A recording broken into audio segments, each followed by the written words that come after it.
Assalamualaikum warahmatullahi wabarakatuh. Perkenalkan, nama saya Ahmad Syafiq Azizi dengan NIM 230411110014.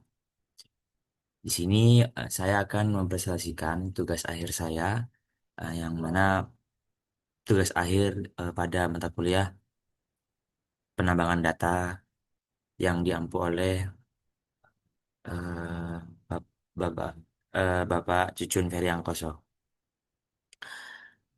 Langsung saja untuk Yang judul kali ini, eh, judul tugas saya yaitu deteksi dini kesehatan mental, di mana tetap menggunakan KRIPS DM.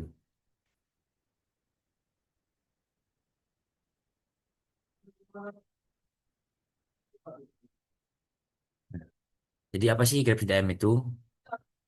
KRIPS DM adalah metodologi yang digunakan dalam proyek data mining. Jadi eh, banyak sebenarnya metodologi yang ada di penambangan data atau data mining ini. Namun kali ini menggunakan KRIPS DM seperti itu. Dan pada KRIPS DM ini ada terdiri dari 6 tahapan utama, yaitu yang pertama ada business understanding, kemudian ada data understanding, kemudian data preparation, kemudian modeling, evaluation, dan terakhir deployment.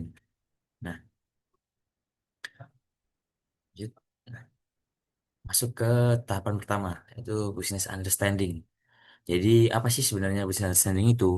Business understanding itu adalah yang memahami tujuan dan kebutuhan bisnis. Jadi, proses awal untuk mengetahui tujuannya untuk apa project ini dibuat seperti itu. Sepemahaman saya. Jadi untuk business understanding eh, pada proyek kali ini penelitian ini bertujuan untuk mendeteksi dini gangguan kesehatan mental, terutama pada remaja. Latar belakangnya adalah tingginya jumlah remaja di Indonesia yang mengalami gangguan mental, mencapai lebih dari 19 juta jiwa. Sebagai solusi, dikembangkan aplikasi berbasis machine learning yang menganalisis gejala pengguna dan memberikan diagnosis serta rekomendasi awal untuk penanganan lebih lanjut. Tuh. Jadi tujuan dibuatnya penelitian ini yang saya ambil dari Kegel, ini mendeteksi gangguan kesehatan mental yang mana untuk solusinya yaitu mengembangkan aplikasi berbasis machine learning seperti itu yang menganalisis gejala pengguna. Jadi nanti di akhir eh, bakal ada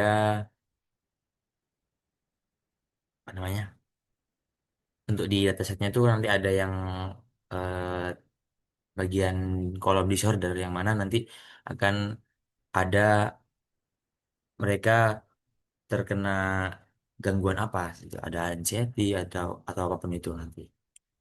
Lanjut ke bagian data understanding. Nah, pasti data understanding itu, ialah mengumpulkan, mengeksplorasi dan memahami struktur serta kualitas data. Jadi semua data yang akan kita gunakan itu benar-benar dipahami betul ataupun dicek gitulah bahasa kasarnya. Jadi pada data understanding yang saya pakai kali ini, data yang digunakan dalam penelitian ini bersumber dari Kaggle, yaitu Mental Health Symptoms Dataset. Dataset ini memiliki lebih dari 20 fitur, lebih tepatnya 24 fitur, 25 berista nanti kalau di sebenarnya 25 fitur gejala seperti panic, TARS, suicidal thought, introvert, dan lainnya. Dan masih banyak lagi. Yang mencerminkan kondisi-kondisi psikologis individunya. Individu eh, dari perorangannya gitu. Ataupun adapun target klasifikasi dari dataset ini adalah fitur disorder, nah, yang saya bicarakan tadi, yang menunjukkan jenis gangguan mental yang dialami berdasarkan gejala-gejala tersebut. Nah, ini untuk link datasetnya, eh, bisa saya spillkan untuk dataset belum dibuka.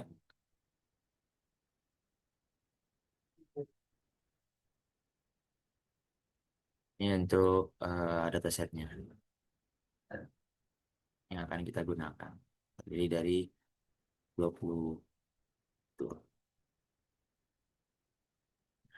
Ini yang maksud kolom disorder. Jadi ada anxiety, kemudian depression, lelah, stress, normal.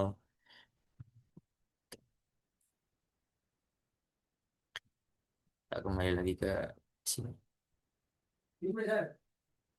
Lanjut kita memasuki ke data preparation. Nah, jadi data preparation ada- bisa dijelaskan yaitu menyaring dan mengolah data gitu. Jadi sebelum sebelum data ini diproses akan di eh, pengecekan lebih lanjut terkait adanya missing value, kemudian pembersihan data eh, dan masih banyak yang lain nanti. Kita akan masuk ke satu. Nah, yang pertama ada data collection. Tahap data tahap data preparation dilakukan melalui 6 proses utama. Yang pertama data collection dilakukan dengan mengumpulkan dataset dari sumber eksternal yaitu Kaggle. Selanjutnya, pada tahap data discovery, profiling, dan data dianalisis untuk memahami distribusi dan mendeteksi potensi anomali. Jadi, lanjut untuk data cleansing, tahap data preparation dilakukan melalui 6 proses utama. Pertama, data collection dilakukan dengan mengumpulkan dataset dari sumber di eksternal tadi. Yang kemudian ini, oh ini salah masuk. Jadi data cleansing itu sebenarnya lebih ke pembersihan data yang mana nanti akan mengecek eh, missing value yang terjadi gitu. Ini mohon maaf salah ini nanti saya benarkan PPT-nya. Jadi untuk data cleansing itu sebenarnya proses pembersihan data. Jadi missing value, kemudian ada data yang duplikat seperti itu. Itu pada dilakukan proses data cleansing ini. Kemudian data transformation and enrichment data. Uh, Data transformation and enrichment, kemudian data validation and publishing. Pada proses data transformation and enrichment, data telah melalui teknik one hot encoding agar siap digunakan oleh algoritma machine learning. Jadi dataset yang digunakan pada project Kaggle yang saya ambil ini eh, datasetnya itu sudah melalui teknik one hot encoding. Jadi sudah siap untuk digunakan menggunakan algoritma machine learning seperti itu. Kemudian terakhir dilakukan data validation and publishing untuk memastikan kualitas dan konsistensi data. Nah, kemudian masuk ke split data, eh, split data training dan data testing. Jadi sebelum dilakukannya modeling, akan di data tersebut akan dibagi menjadi akan dibagi yang mana untuk yang yang mana akan yang di training dan mana yang akan dipisahkan menjadi data testing. Nah, dan untuk proyek kali ini saya melakukan pembagian yaitu eh, di yang di project ini yang saya ambil untuk split datanya, data trainingnya itu 80%, kemudian data testingnya 20%. Ini cuplikan sedikit terkait uh, code-nya untuk split datanya. Lanjut ke tahap modeling. Nah, ini tahap utamanya. Jadi modeling itu eh, membangun model apa ya? Mau model analisis,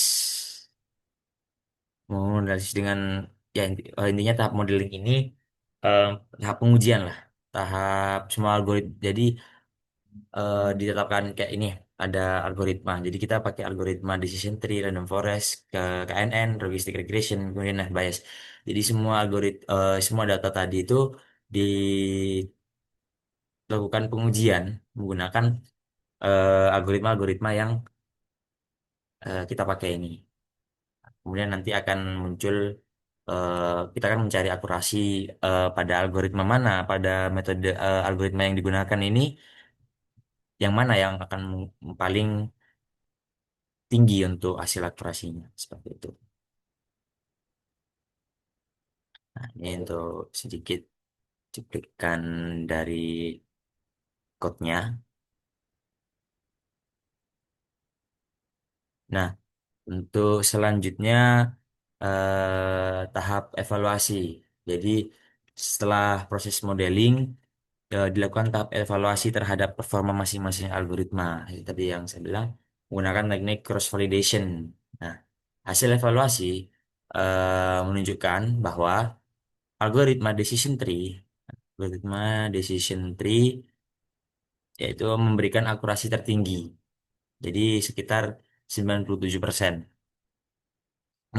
mengungguli algoritma lain dalam mendeteksi gangguan mental berdasarkan gejala yang dianalisis.